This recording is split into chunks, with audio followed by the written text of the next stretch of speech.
channel. So in the today's lecture, we are going to discuss one of Agile frameworks.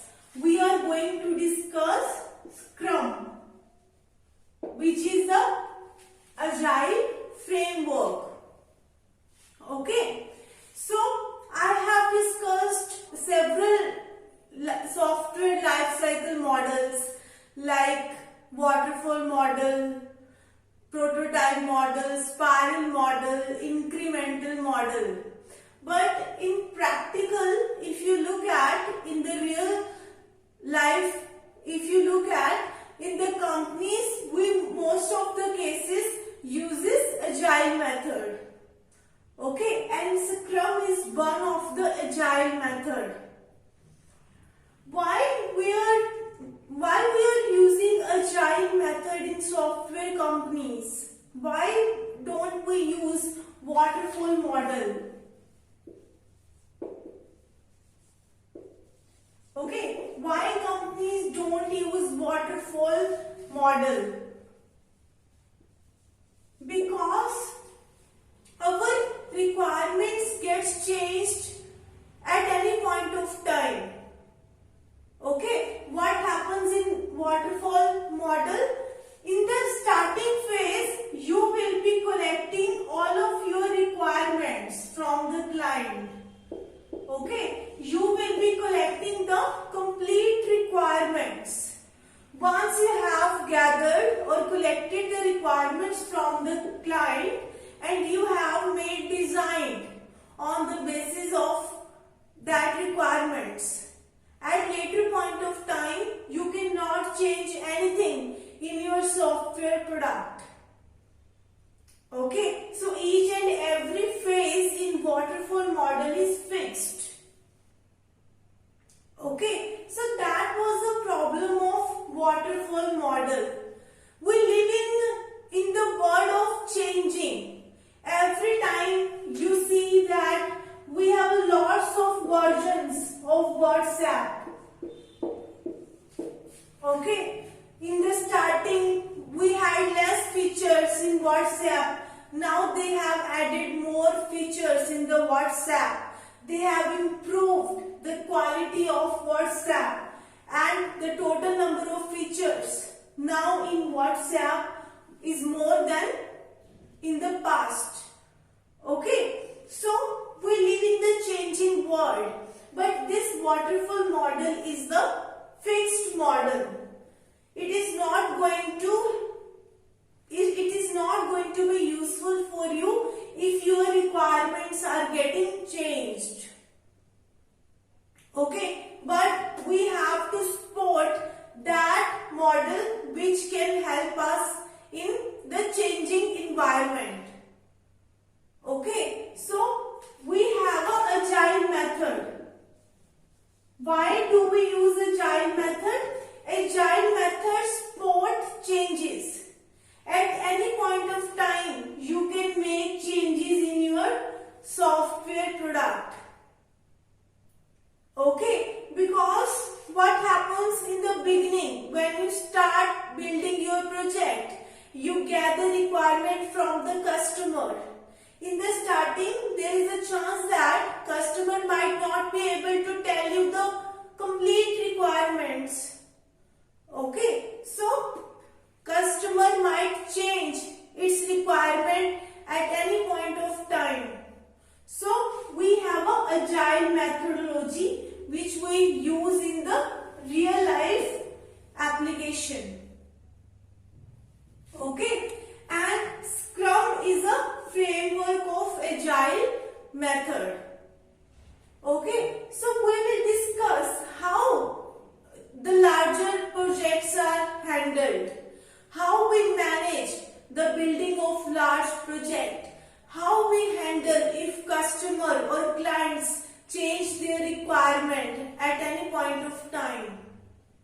Okay, we have to manage the change. Okay, so we are using the Scrum method so that we can deal with the changing environment. Now let me tell you how Scrum model is going to work.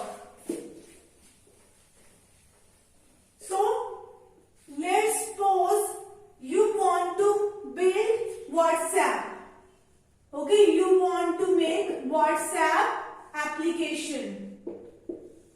Okay, so your customer, first of all, what happens? You are collecting the requirement. Okay, we have a client and we have a product owner.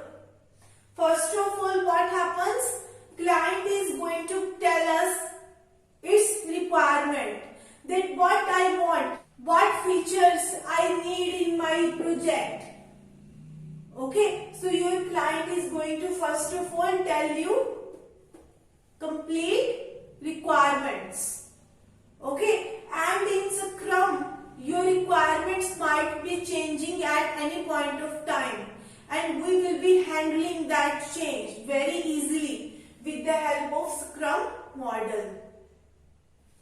What happens? First of all, we have a product backlog. We have a product backlog. What happens? First of all, your product owner or your software team is going to get the complete requirements from the client, that what application you want to build and what are the various features you want in your project. So you are going to write down all of that features. Okay, your client is investing you money for building its application. So obviously you will have to fulfill the requirements of the client. So what happens? We are writing down all of the features that our client is needed. Okay, we have a various product backlog. We have written all of the features in this product backlog. Okay, but what happens in Scrum Model? You don't start working on the complete project. Okay, you make your product in the iterative mode. What I mean to say, you firstly build some part of your project. Okay, even if you are going to make WhatsApp, firstly you are making chatting window. Okay, in the second iteration you are making status. Okay, we have a status, we can put status on WhatsApp. So we are doing all these functionalities in an iterative mode. We are not building our complete project in the one go. Okay, gradually we are trying to build the features. If you firstly make the complete product, okay, if you firstly make the complete product and then you give that complete product to customer, then definitely it is going to take 1 to 2 years. So your client or your customer has to wait for a long period of time. Okay, so that's why we firstly make some features of the product. Okay, and that shippable product we give to the client. Client start its work, and later gradually we are trying to add more and more features in the product. Okay, so first of all what happens? We have a product backlog. In the product backlog we have collected all of the requirements of the customer, but we will not be working on all of the requirements. We will pick some of the requirements and we will do work on that. We are initially going to make some part of the product. We are not making the complete product in one go. Gradually we are trying to update our product. Okay, so next what happens? We have a sprint planning.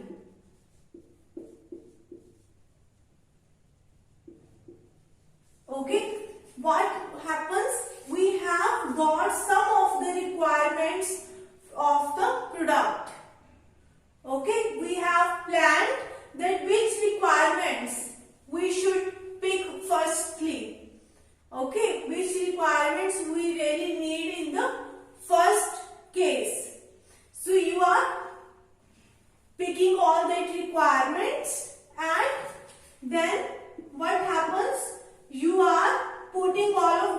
requirements in the sprint backlog.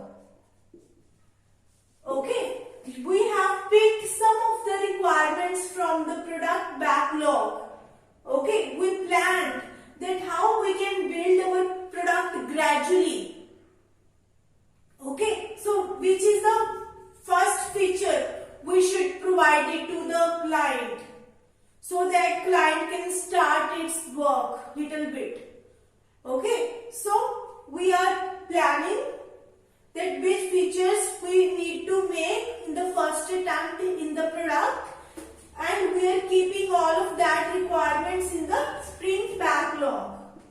Okay, we are keeping all of that requirements in the sprint backlog. Now you have got some of the requirements or some of the features of the product. Now what happens? We have a Scrum team. We have now Scrum team. Okay, we have a Scrum team. What happens?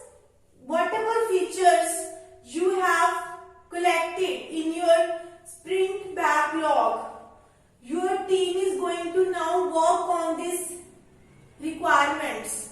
Your Scrum team is going to work on these features. Okay, so it is going to work on this feature, and your Scrum team is self-organized and cross-functional.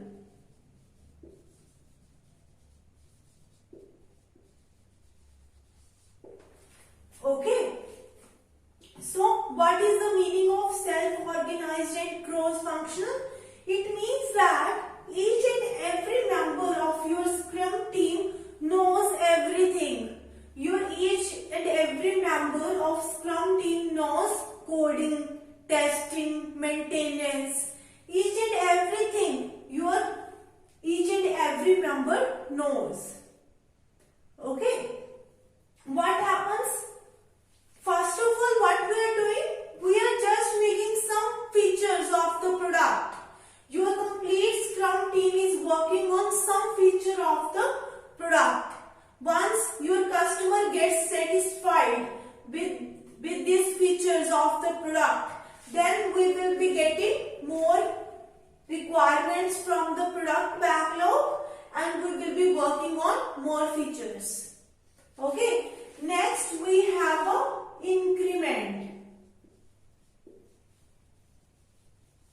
We will be giving this some part of the product to the customer. Customer is now going to check. Okay, customer is now going to check that whether whatever features they have added in the product, whether all these features are right or not. Okay, next we have a sprint review. Your team will connect with the client. Your Scrum team will get in touch with the customer.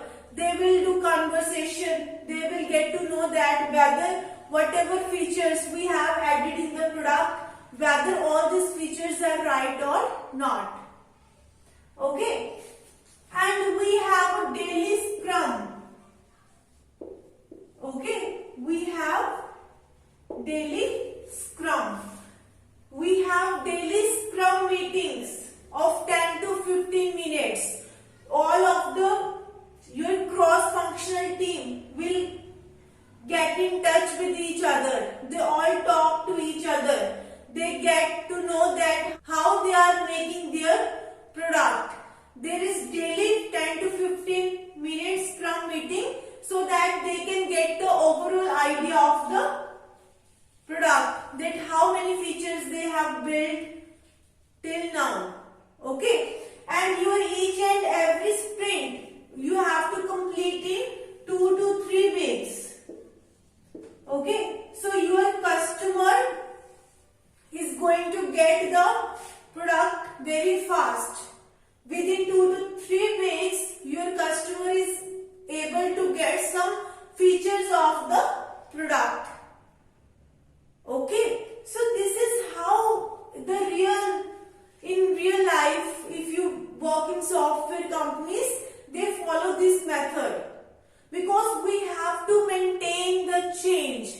At any point of time, your customer might change the requirements.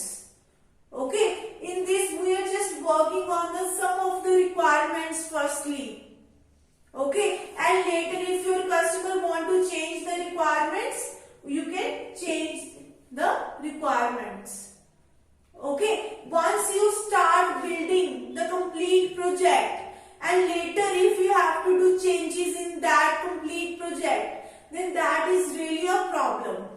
Okay, in this we are just working on some features of the product, and we can easily manage the change. Okay, so this is how Scrum works. I hope you have got a good understanding of the Scrum model. If you like my video, please like, share and subscribe my channel. If you have any query, I have mentioned my email ID in the description box. You can contact me on that email ID.